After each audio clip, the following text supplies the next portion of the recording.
ബുധൻ, ശുക്രൻ, ഭൂമി, ചൊവ്വ, വ്യാഴം, ശനി, യുറാനസ്, നെപ്റ്റ്യൂൺ, പ്ലൂട്ടോ. ഇതായിരുന്നു ചെറുപ്പത്തിൽ എൻ്റെ തലമുറയിലുള്ള ആൾക്കാർ ഗ്രഹങ്ങളുടെ പേരായി പറഞ്ഞു പഠിച്ചിരുന്നത്. പക്ഷേ ഒരു സുപ്രഭാതത്തിൽ, കൃത്യമായി പറഞ്ഞാൽ 2006-ൽ പ്ലൂട്ടോ ആ ലിസ്റ്റിൽ നിന്നും മാറ്റപ്പെട്ടു. എന്തുകൊണ്ടാണെന്നറിയാമോ? പ്ലൂട്ടോയെ കണ്ടെത്തിയത് 1930-ൽ ക്ലൈഡ് ടോംബാഗ് എന്ന ആളായിരുന്നു. നെപ്റ്റ്യൂണിന് ശേഷം കണ്ടെത്തിയ 9ാമത്തെ ഗ്രഹം എന്ന നിലയിൽ അതിനെ വളരെയേറെ ആഘോഷിക്കുകയും അതിനെ ഒരു ഗ്രഹമായി തന്നെ കണ്ട് ലോകമെമ്പാടും ആൾക്കാർ പഠിക്കുകയും ചിന്തിക്കുകയും എല്ലാം ചെയ്തത്. നമുക്കറിയാം, നവഗ്രഹങ്ങൾ എന്ന് നമ്മളും പറഞ്ഞു പഠിക്കും. പക്ഷേ കാര്യങ്ങൾ മാറി മറിഞ്ഞത് 2005-ലായിരുന്നു. 2005-ൽ പ്ലൂട്ടോയുടെ പ്രാന്തപ്രദേശമായ കൂപ്പർ ബെൽറ്റിൽ നിന്നും എറിസ് എന്നു പേരുള്ള ഒരു ഛിന്നഗ്രഹത്തെ കണ്ടെത്തി. നോക്കുമ്പോൾ എറിസിന് പ്ലൂട്ടോയേക്കാൾ വലുപ്പം കുറവാണ്. പക്ഷേ മാസ് 27% കൂടുതലായി. അതിനുശേഷം ആ കുയിപ്പർ ബെൽറ്റിൽ നിന്ന് തന്നെ അതേപോലെ തന്നെ വലിപ്പവും മാസുമുള്ള മറ്റു പല ഒബ്ജക്റ്റുകളെയും കണ്ടെത്തി. ഹംവേ, മാക്കേ ഇതുപോലെ പേരുകളുള്ള ഒരുപാട് ഐസി ഒബ്ജക്റ്റുകൾ, ചിലതിന് റോക്കി കോറുകളുണ്ട്. അങ്ങനെ പല ഒബ്ജക്റ്റുകളെയും ആ റീജിയനിൽ നിന്നും, ആ കൂപ്പർ ബെൽറ്റ് റീജിയനിൽ നിന്നും പിന്നീട് കണ്ടെത്തുകയുണ്ടായി. ഇത് അന്താരാഷ്ട്ര ശാസ്ത്ര സമൂഹത്തിൽ വലിയ വലിയ ഡിബേറ്റുകൾക്ക് കാരണമായി.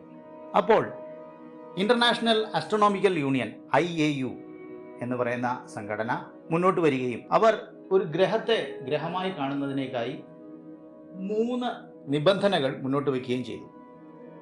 അവ ഇതൊക്കെയായിരുന്നു. ഒന്നാമതായി, അത് സൂര്യനെ വലം വയ്ക്കണം.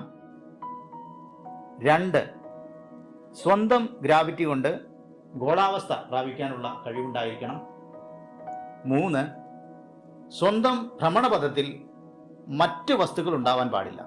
അഥവാ ഉണ്ടായാൽ തന്നെ അവയുടെ മുകളിൽ കൃത്യമായ ഗുരുത്വാകർഷണ ആധിപത്യം അവയ്ക്ക് ഉണ്ടായിരിക്കണം. ഈ 3 നിബന്ധനകളായിരുന്നു അവർ മുന്നോട്ട് വച്ചത്.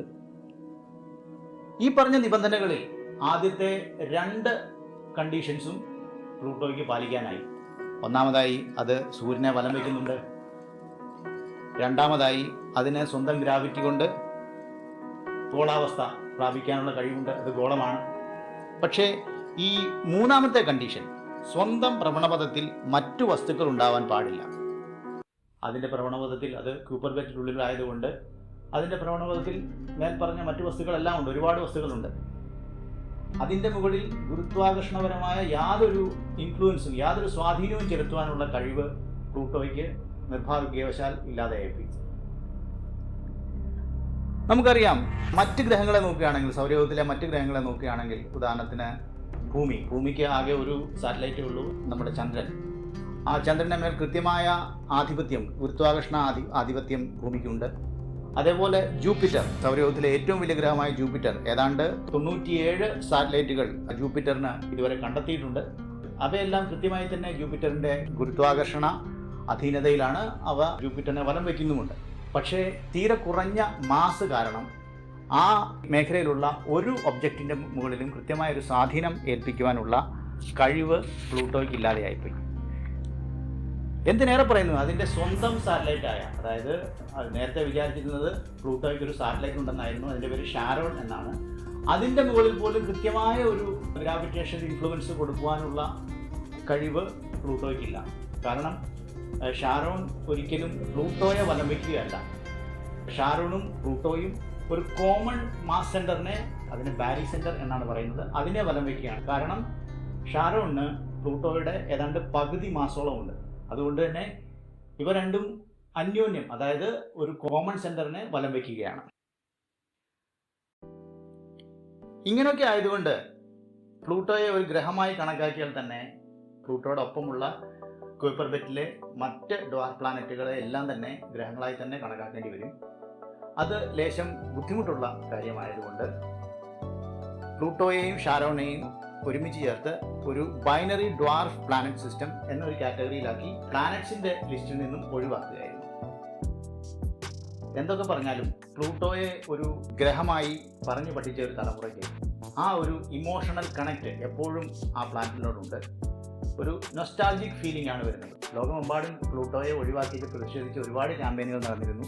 പക്ഷേ എന്ത് ചെയ്യാം, സയൻസ് ഇവോൾവ് ചെയ്തുകൊണ്ടിരിക്കും. പ്ലൂട്ടോ ഒരു ഡ്വാർക്ക് പ്ലാനറ്റ് ആയാലും അതിൻ്റെ മിസ്റ്ററീസ് നമ്മൾ എക്സ്പ്ലോർ ചെയ്തുകൊണ്ടേയിരിക്കും. ഇപ്പോൾ ലേറ്റസ്റ്റ് ആയിട്ട് നമ്മുടെ ന്യൂ ഹൊറൈസൺ സ്പേസ് ക്രാഫ്റ്റ് പ്ലൂട്ടോയെ വിസിറ്റ് ചെയ്തിരുന്നു. അതിലെ പർവ്വതങ്ങളും അറ്റ്മോസ്ഫിയറും എല്ലാം അത് വളരെ കൃത്യമായി തന്നെ റിവീൽ ചെയ്ത് അതിലുള്ള പഠനങ്ങൾ നടന്നുകൊണ്ടിരിക്കുകയാണ്. അതിൻ്റെ പിക്ചറുകൾ പുറത്തു വന്നിട്ടുണ്ട്. പ്ലൂട്ടോ ഒരു പ്ലാനറ്റ് അല്ല എങ്കിലും അതിനെ ഒരു പ്ലാനറ്റായി കണ്ട് പറഞ്ഞു പഠിച്ചു വരുന്ന ഒരു തലമുറയ്ക്ക് ആ ഒരു ബഹുമാനവും സ്നേഹവും എപ്പോഴും പ്ലൂട്ടോയിലുണ്ടാവും. ഇതുപോലെയുള്ള വീഡിയോകൾ കാണുന്നതിനായി ആസ്ട്രോ 82 ചാനൽ സബ്സ്ക്രൈബ് ചെയ്യുക, ലൈക്ക് ചെയ്യുക, ഷെയർ ചെയ്യുക, സഹകരിക്കുക.